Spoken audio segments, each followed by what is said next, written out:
बाद उठ के खड़ा हुआ। चलिए नकवी जी, सुधांशु जी कह रहे हैं हिंदू तो जाग गया है, इस देश में मुसलमान भी जाग गया है। जी, पहले तो मैं एक बात बताना चाहता हूं कि मोदी जी जिस गांव से, गुजरात से आते हैं, उसी ज़िले से और उसी तहसील से मैं भी हूं, वडनगर से। मैं ऊंझा से हूं, मोदी जी जो है वडनगर से हैं।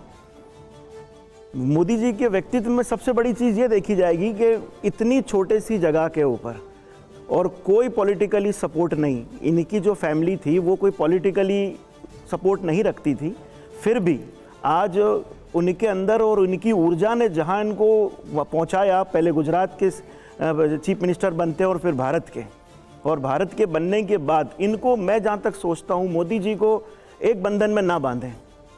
ये नेता ना हिंदुओं के हैं ना मुसलमान के हैं। पर मुसलमान को मिला क्या, मैं ये जानना जी जी जी, मैं इस पे आ रहा हूँ। ये वो शक्ति है, ये वो ईश्वरीय शक्ति हमको प्राप्त हुई है भारत को, कि जिसका गुणगान अगर आज इनके खिलाफ लोग जो बोल रहे हैं उनको भी अब कबूलना पड़ेगा G20 के बाद कि शक्ति है इस इंसान के अंदर, कुछ करने गुजरने की शक्ति है, और उन्होंने कर दिखाया। और मुसलमानों को क्या मिला सर? मुसलमानों को एक सच्चा इंसान मिला, और सच्चाई इस्लाम का प्रतीक है। तो इस इंसान ने सबसे पहले इस्लाम की जो इस्लाम के नाम से भारत में 3 तलाक कुर प्रथा थी, वो ख़त्म कर दी।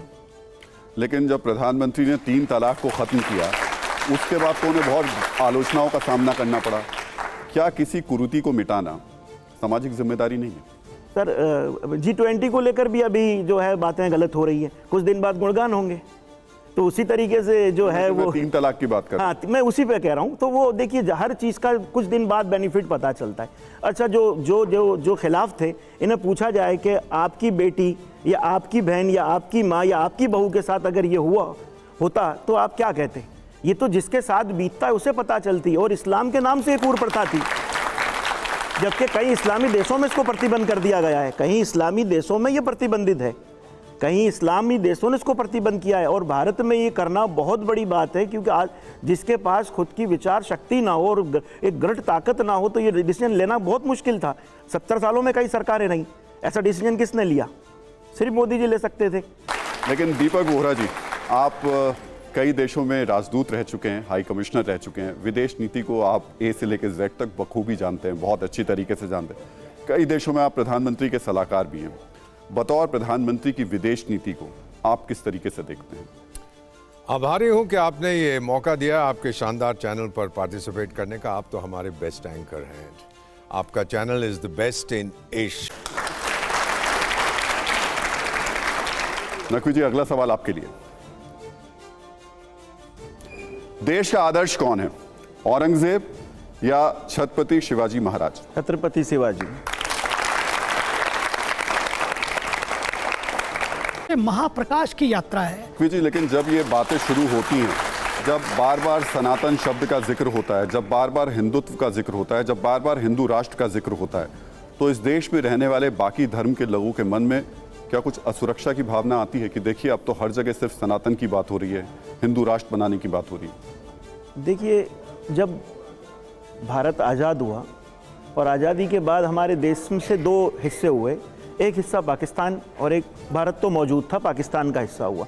और उस वक्त जो लोग जाने थे पाकिस्तान, वो चले गए, पर जो भारत में मुस्लिम रह गए, मैं मुस्लिम हूँ तो मैं अपनी मुस्लिम धर्म की ही बात करूँगा, अपने लोगों की बात करूँगा। तो जो लोग यहाँ गए थे उससे कई ज़्यादा भारत में रह गए, और वो लोगों ने डिसाइड कर लिया था कि हमें यहाँ दूध के अंदर शक्कर जिस तरह घुल जाती है, इस तरह रहना है आने वाले दिनों के अंदर। सनातन जो है, सनातन से उसी को तकलीफ होगी जो आक्रांता होगा, जालिम होगा। बाकी जिसको ये समझ है कि सनातन धर्म जो है वो व्याख्या सत्य की है, और यही ज्ञान इस्लाम का भी है, सत्य बताना, एकाकी बताना।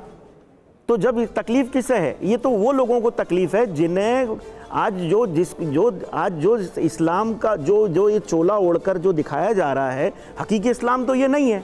अभी आपने जो मुझे जो सवाल बात कर वहाँ आपने छोटी सी कर दी कि आप जो है वो औरंगज़ेब को कहेंगे या शिवाजी को कहेंगे, तो हमने क्यों शिवाजी का नाम लिया? अब ये औरंगज़ेब बादशाह की जो आज जिनके फॉलोवर हैं इसको अपने आप को उसको वली और बहुत बड़ा बताते हैं, बाकी वो सबसे ज़्यादा तो कातिल इसने मुसलमानों को कत्ल किया है। प्रधानमंत्री नरेंद्र मोदी के एजेंडे में कॉमन सिविल कोड है, क्या इस देश का मुसलमान उसको स्वीकार करेगा? देखिए, कॉमन सिविल कोड पहले जब स्टार्ट हुई तो बात मैंने ये रखी थी कि ये वो खाई है दो लोगों के बीच में जो दूरी पैदा कर रही है। जब हमारा देश एक है, हमारा देश जब एक है तो फिर एक कानून क्यों नहीं?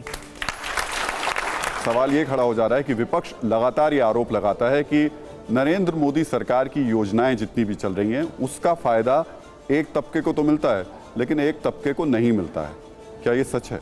सर देखिए, मोदी जी के आने के बाद आज तक पसमानदा मुस्लिमों पर किसने बात की? एक पिछड़ी हुई कम्युनिटीज़ के लिए किसने बात की? सूफी संवाद किसने किया? आज जो विरोध कर रहे हैं इनसे ये भी एक सवाल है हमारा कि सूफी संवाद, सूफियों को क्यों मोदी जी ने फॉलो किया? जब ये मोदी जी खुद कह रहे हैं कि मैं सूफियों को पढ़ता हूँ, इनके साथ डिस्कशन करता हूँ, इनको मानता हूँ, वजह क्या? आज हमको सूफियों को आज आपने जो यहाँ बिठाया इसकी वजह मोदी जी है। 70 साल तक कभी कोई सूफियों को नहीं लाया। आज तक कोई जो है पसमंदा पर किसी ने बात नहीं की।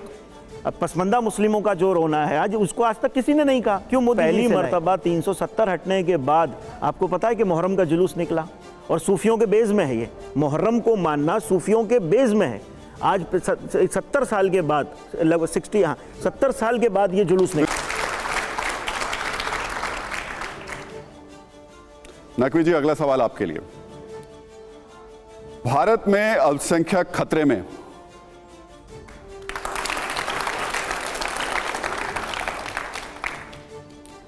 दीपक जी अगला सवाल